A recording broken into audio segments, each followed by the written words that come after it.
बिस्मिल्लाहिर्रहमानिर्रहीम अस्सलाम वालेकुम welcome to home biology class first year biology दा चैप्टर नंबर 8 है बदी के शॉर्ट टॉपिक थे एंजियोस्पर्मी या मंगे तो वो एंजियोस्पर्म दा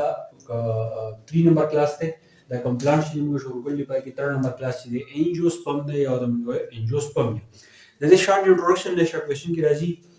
چې انجیوسپم دا ټکی چې دی دا موږ دوه ځای تقسیم کوو یو زموږ سره انجیو راغی بل زموږ سره سپرم یا سپرم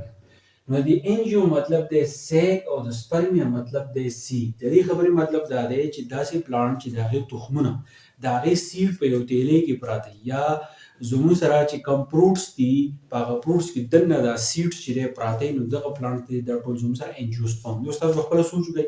داسې کم سیډز دي چې هغه په پروټ کې دننه هغه موږ استعمالوو هغه موږ خورو نو دغه ټول زموږ سره څه دي انجیوسپرم دي د دې په باره کې څو کرکټر دي چې دې انجیوسپرم ته موږ سیډډ پلانټ وایو د ام سی کیوز لپاره دا راځي چې seeded plants are also called angiosperm or gymnosperm نو تاسو چې seeded plants are also called angiosperm بل د دې پہچان سره چې seeds are enclosed in fruits دا کوم seeds چې دي دا به همیشه په fruits کې دننه اوس دا څه کم fruits دي تاسو خورئ چې دا غي seeds دننه نه هغه چې تاسو ته پته بل د دې اهم پہچان بل چې فلاورینګ پلانټس په دې کې به همیشه زموږ سره چې فلاورز چې هغه پیدا کیږي چې فلاورز پکې پیدا کیږي دا غینه بعد چې فروټس چې دی هغه پیدا کیږي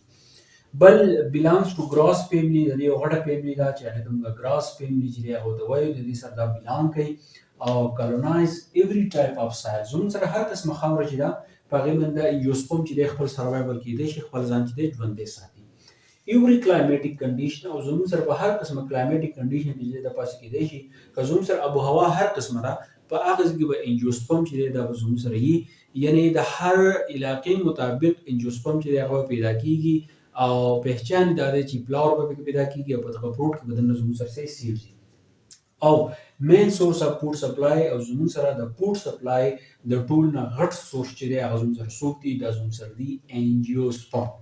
انجیوسپرم د موږ څه وایو چې زموږ سره یو تیلی ده په هغې کې دننه زموږ سره دا سیډ چې دی پراته دي ته موږ سیډډ پلانټ وایو